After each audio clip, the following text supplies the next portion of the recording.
지금까지 성령의 열매를 다양하게 살펴보았습니다. 성령의 열매를 살펴보면 두 가지 뚜렷한 특징을 볼 수 있는데요. 첫 번째로 우리가 삼위 하나님과 동행한다면 하나님의 성품이 우리에게 나타나는데 그것이 바로 성령의 열매입니다. 따라서 성령의 열매란 외형적으로 나타나는 어떤 은사가 아니라 하나님의 성품을 닮아가는 내적인 변화라고 할 수 있을 겁니다. 두 번째 특징은 성령의 열매를 맺어간다면 그 시선은 타인을 향해서 드러날 겁니다. 왜냐하면 성부, 성자, 성령 하나님이 삼위일체로 존재하는 방식이 서로를 향한 사랑이기 때문에 우리가 성령의 열매를 맺어나간다면 공동체와 타인을 향한 공감으로 나아가겠죠. 그렇지만 성경은 에베소 교회에게 이렇게 경고하셨습니다. 성령의 열매를 맺지 못하면 촛대를 그 자리에서 옮기신다고 말이죠. 촛대를 옮기신다는 경고는 참 무섭습니다. 건물과 회중과 목회자는 있다고 하더라도 성령 하나님께서 함께하지 않는 교회, 하나님의 임재가 없는 그리스도인이라면 생각만 해도 참 끔찍할 겁니다. 정통이라고 자부했던 러시아 정교회는 성령의 열매를 맺지 못했습니다. 결국 볼셰비키 혁명을 통해서 전 세계에 확대된 마르크스의 사상이 얼마나 비참한 결과를 가져왔는지 우리는 잘 알고 있기 때문입니다. 우리나라는 세계 유일의 분단 국가이고 지금까지 그 피해를 입고 있습니다. 정통이라고 자부하는 소리는 비단 러시아 정교회만은 아닐 겁니다. 우리가 정통이고 서로가 장자교단이라고 하는 소리는 우리에게 참 익숙하죠. 그것보다 더 중요한 것은 과연 우리는 성령의 열매를 맺고 있는가 하는 점일 겁니다. 성령의 열매를 마무리하면서 극명하게 대조되는 두 화가가 있습니다. 둘 다 러시아에서 총망받던 화가이고요. 국비 장학생으로 유학을 떠난 학생이었습니다. 한 명은 카를 브릴요프이고 다른 한 명은 알렉산드르 이바노프입니다. 카를 브릴요프가 그린 그의 대표작 폼페이 최후의 날이라는 그림을 볼까요? 이 그림은 그가 이탈리아에서 유학하던 중에 그렸습니다. 사람들은 이 그림을 보면서 루벤스나 렘브란트의 버금가는 화가라고 극찬했습니다. 이 그림은 주후 1세기 폼페이의 멸망 장면을 표현하고 있습니다. 이 그림을 그린 시기는 1830년대입니다. 우리가 살펴본 러시아 역사에서 1825년에는 데카브리스트의 난이 있었고 이를 계기로 시대의 부조리에 저항하는 작가나 지식인들은 가차없이 시베리아로 보내졌던 시절이었습니다. 어쩌면 브롤요프가 그린 폼페이 최후의 날은 감시와 검열로 뒤덮인 러시아의 현실을 상징하는 것이 아닐까요? 그런데 흥미롭게도 브롤요프는 이 그림에서 머리에 화구를 올려놓고 도망치는 바로 이 사람의 얼굴에 자신의 얼굴을 그려넣었습니다. 실제로 브릴요프는 시대의 고통을 외면했습니다. 바로 이 그림처럼 말이죠.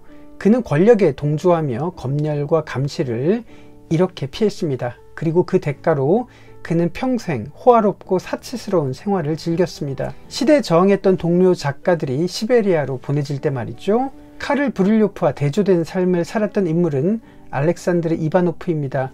육과 양선 부분에서 민중 앞에 나타난 그리스도라는 그림을 통해서 우리는 이바노프를 살펴봤습니다. 시대의 눈물을 반영한 대가로 그는 27년간 조국으로 돌아오지 못했고 가족들까지 멸문지화에 그런 고통을 당했습니다. 아버지는 교수직에서 해임을 당했습니다. 이런 고통스러운 시간을 경험했던 이바노프는 이렇게 회고합니다. 군주정의 압제하에서 태어난 나는 처형되는 형제들의 모습을 여러 차례 보았다. 대귀족의 오만, 고관들의 변덕을 보았고 주인의 부정에 대한 하인의 불만을 항상 귀로 들었다. 어릴 적부터 세상의 온갖 추함에 놀랐고 결국 타인을 경계하여 믿지 않게 되었다.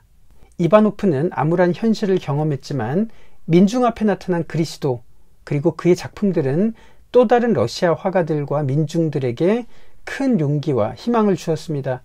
데카브리스트에 난 이후에 사람들에게 용기를 주었던 선구적인 인물은 알렉산드르 푸시킨입니다.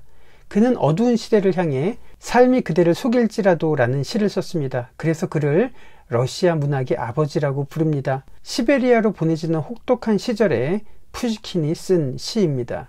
삶이 그대를 속일지라도 슬퍼하거나 노여워하지 말라. 서러운 날을 참고 견디면 즐거운 날이 오고야 말리니 왜 슬퍼하는가. 마음은 미래를 바라느니 현재는 한없이 우울한 것. 모든 것 하염없이 사라지나 지나가 버린 것 그리움이 되리니. 러시아 예술과 문학이 지금까지 빛나는 것은 그 시대가 빛났기 때문이 아니라 어둠 속에서도 빛을 오롯이 밝혔기 때문입니다. 독재와 군부 시대라는 어두운 시절을 뚫고 오늘이 있기까지 많은 양심의 소리들이 있었음을 우리는 기억해야 할 겁니다. 그렇지만 그 어두운 시절, 한국교회는 시대의 빛이 되기보다는 권력 언저리에 있었던 것을 생각해 볼 필요가 있을 겁니다. 이런 시기에 나왔던 노래가 바로 금관의 예수라는 곡입니다. 예수님은 단 한 번도 금관을 쓰지 않았습니다. 예수님은 가시관을 썼습니다. 그러나 이 가사가 말하고 있는 것은 시대의 아픔과 고통을 대변하는 것이 아니라 권력 주변을 맴돌면서 금관을 탐하고 있었던 한국교회를 향한 묵직한 울림의 소리일 겁니다. 우리는 시대의 양심을 밝히며 가시관을 쓰고 있는지 아니면 금관을 탐하고 있는지 되돌아봐야 할 겁니다. 그것이 우리에게 주신 촛대를 지키는 방법이 아닐까 생각합니다. 1970년대에 만들어진 금관의 예수, 그 시대와 이 가사를 생각하면 그 시절의 감정이 고스란히 전해지는 듯 합니다. 얼어붙은 저 하늘, 얼어붙은 저 벌판, 태양도 빛을 잃어 아 캄캄한 저 가난의 거리, 어디에서 왔나 얼굴 여인 사람들, 무엇을 찾아 헤매이나 저 눈, 저 메마른 손길, 오 주여 이제는 여기에, 오 주여 이제는 여기에, 오 주여 이제는 여기에 우리와 함께 하소서. 지금까지 여러분들과 성령의 열매라는 주제로 러시아 예술과 역사 그리고 톨스토이의 단편들을 살펴봤습니다. 제가 교회교육 현장에 있었던 지난 20년간 성령의 9가지 열매를 암송시킨 것 외에는 아이들에게 제대로 가르치는 교재가 없었고 그리고 가르쳐 본 적도 없었습니다. 어른들 교재가 있긴 했지만 관련 성경 구절을 찾아서 학습하는 교재가 있었을 뿐 성령의 열매가 삶의 맥락에서 적용하고 생각을 넓혀주는 그런 교재는 없었습니다. 그렇다고 성령의 열매를 그리스어 원문을 제시하면서 백과사전식으로 주입할 수도 없을 겁니다. 그래서 이것을 삶 속에 적용하기 위해서 이 부분을 가장 많이 고민했던 톨스토이의 책들을 엄청나게 읽었고 관련된 그림들을 조사해서 팀을 꾸려서 토론을 했습니다. 그리고 아이들에게 이 내용을 들려주면서 아이들의 생각이 변해가는 그런 과정을 경험했습니다. 그리고 러시아 번역 작가와 함께 원문에서 발췌해서 이렇게 여러분들에게 이 내용을 소개하게 된 겁니다. 그리고 조만간 관련된 책도 보실 수가 있을 겁니다. 지금까지 여러분들이 접한 톨스토이의 단편들 중에서 어떤 작품이 가장 마음에 와닿으셨습니까? 사랑이 있는 곳에 하나님도 있다, 사람은 무엇으로 사는가, 일리아스, 바보 이반, 세 가지 비유, 아시리아의 왕 아사랴돈, 한가한 사람들의 대화, 세 가지 질문, 가난한 사람들, 사람에게는 얼마만큼의 땅이 필요한가, 이렇게 단편들을 살펴보았습니다. 그리고 지금까지 살펴본 화가들의 작품들은 이렇습니다.